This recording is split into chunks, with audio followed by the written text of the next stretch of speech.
Magandang gabi po sa inyo lahat. Alam kong malungkot tayong lahat sa nangyari, no?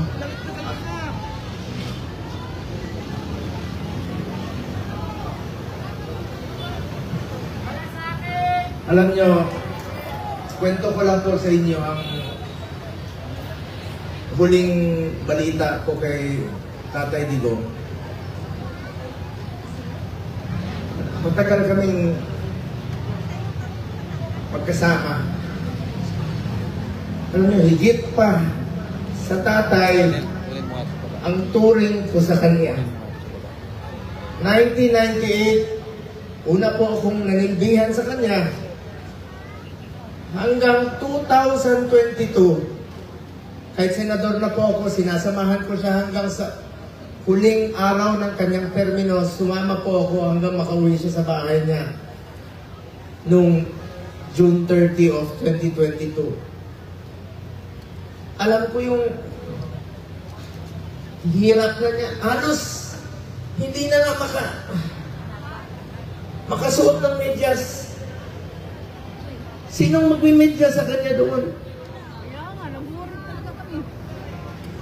Ako lang iyak. Yung sinabi ko sa akin.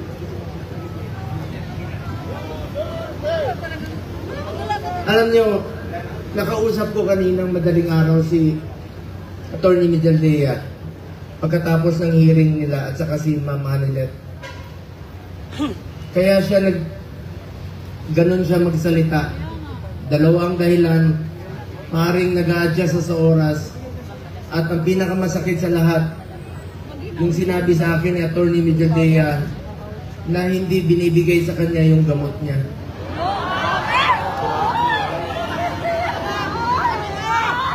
Alam niyo ba, hindi nga niya alam kung ano yung gamot na iniinom niya, binibigay sa kanya ng nurse niya.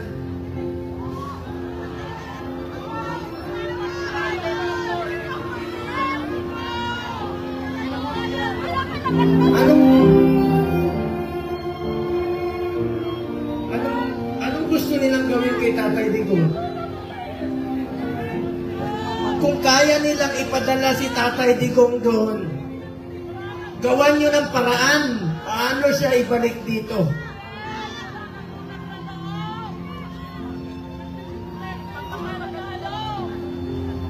Gusto nyo basahin ko yung mga medisina niya.